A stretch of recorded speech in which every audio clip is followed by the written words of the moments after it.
welcome everybody to another rendition of Coaching Culture and Athletics. This is episode 2. This is Coach Banks, Chuck Banks.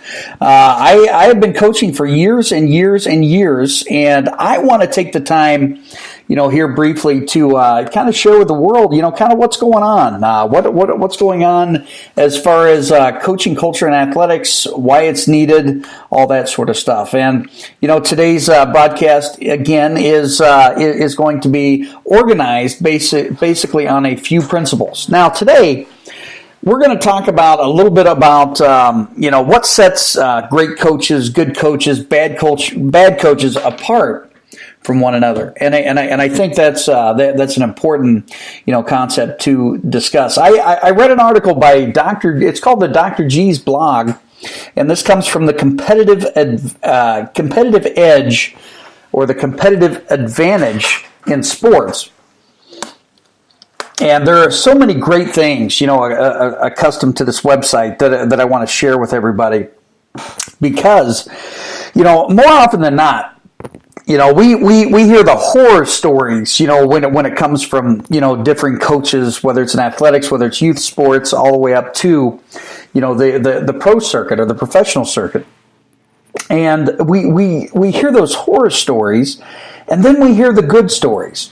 The great marvelous stories, like a good friend of mine, Coach Ryan Hodges, 2-time Coach of the Year in the state of Iowa, has won a state title. He battled back from the dark crevices of hell when you look at this nasty word called cancer. And we're Hodgie and I, we decided we would come together with this thing called Coaching Culture and Athletics to make a difference, especially with the mad culture that's present in our athletic society today. It's important that we have these conversations. Now, a lot of times these conversations aren't really, much fun to have, let alone, have these discussions and things like that. The pilot episode, if you've not listened to that, it is on Spreaker, it's on Podbean, it's on YouTube. Just type in Coaching Culture and Athletics and you're going to find our podcast. But here, episode 2, again, we're going to talk about the great, the good, and the bad coaches. Who are they? It's one of those things. Personally, when I'm writing this new book, it's going to talk about how to deal, with this mad culture that's hit into athletics. As I dig into that, all my experiences come from that. Experiences.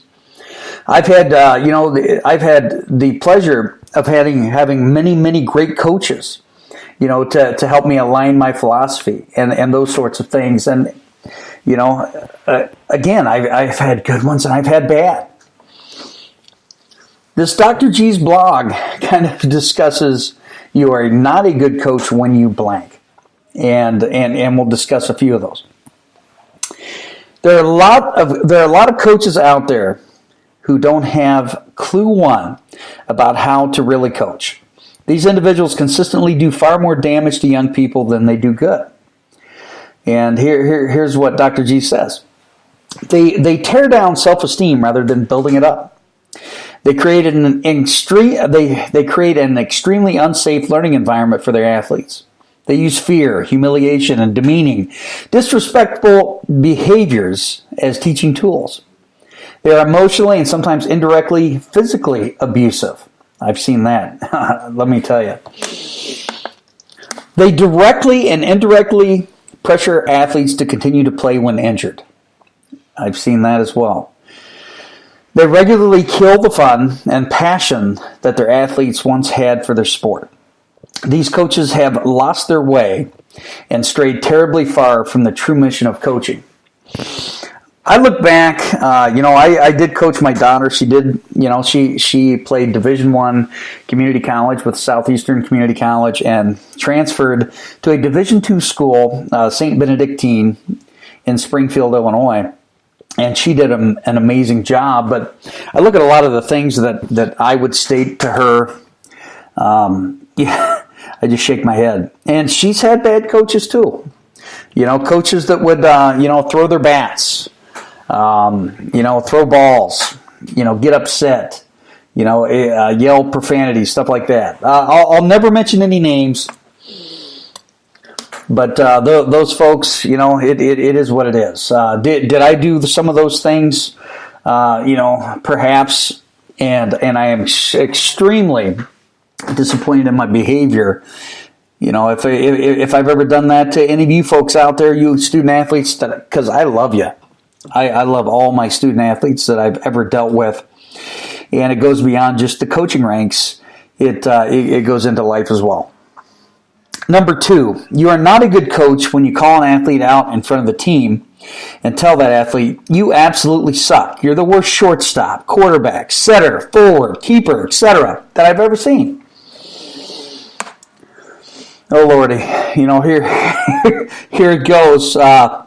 I have never inadvertently called a player out in front of the other team, with the exception of my own daughter.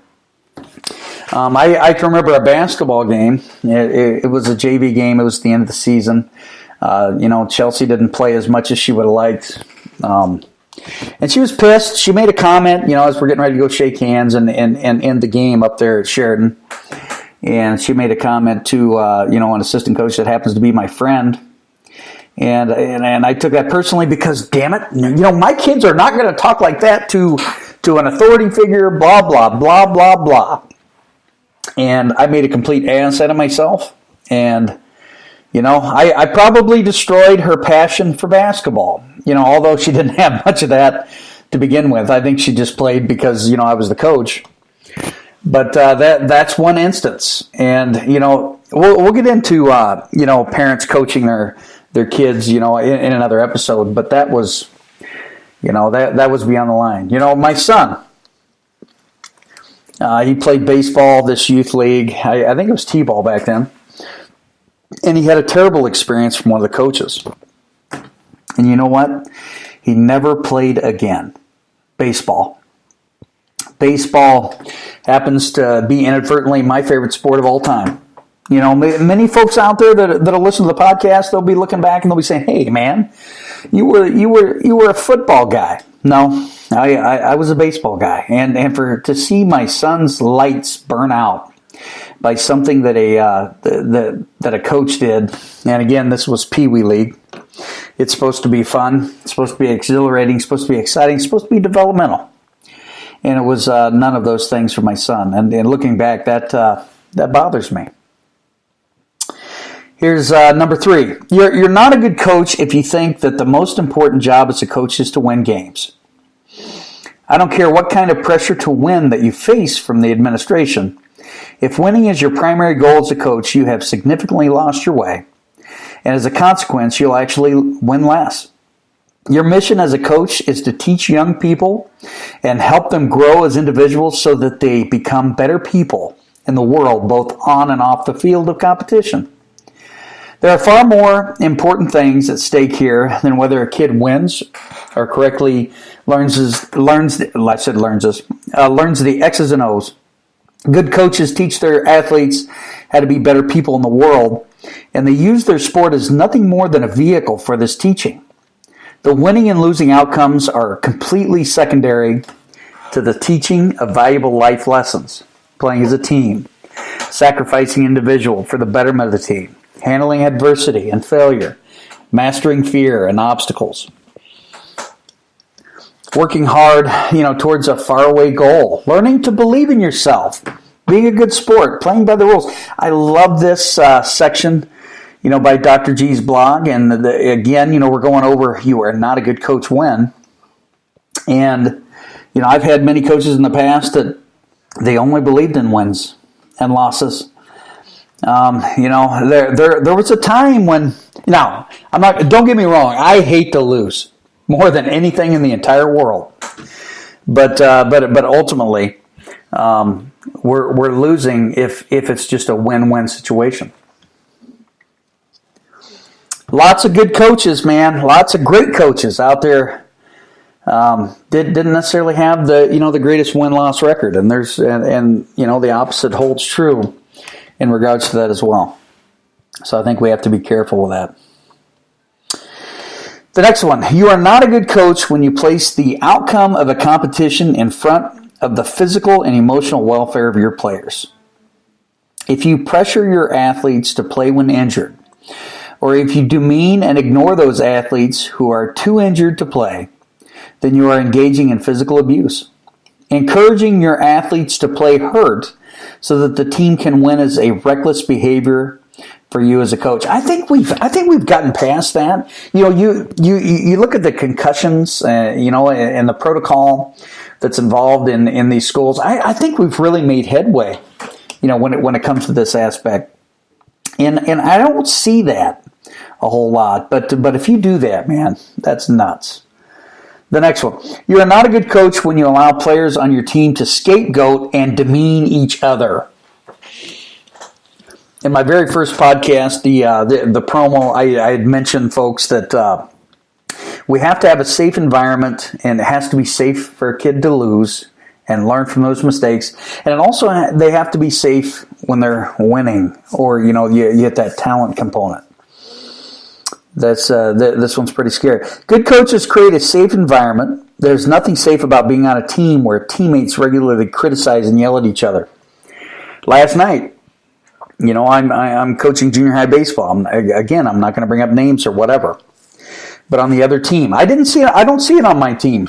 Which is awesome, because we're developing a culture that's going to win past sports, past athletics, whatever. But you could see it. The teammates on this other team, they were demeaning each other. Making comments, stuff like that, and it was just not good. It was just not good. There should be no place for them on a winning team. These types of people, team busting behaviors, whatever. We also see it every year. Where you see these hazing events, where people that have been a part of this organization for a long time, they've always done that. That's bull crap. And if you're doing these hazing activities, get rid of them. Good coaches won't allow that to happen. You're not a good coach when you play favorites. Good coaches treat their athletes fairly, from the top to the bottom. I was not blessed to be the most athletic or the hardest working kid. That was just me. But I can tell you that I am one of the hardest working coaches, out there. And I don't say that for my meager ego, whatever. But I really work hard to take a kid outside his comfort level. And I never play favorites. They don't operate with two different sets of rules, one for the chosen few and one for the rest of the team. Coaches who play favorites go a long way towards creating performance-disrupting dimension on their squads. You're not a good coach when you tell your athletes that under no circumstances are they to ever tell their parents what really goes on at practice, and that if they do, they are being disloyal and disrespectful to their teammates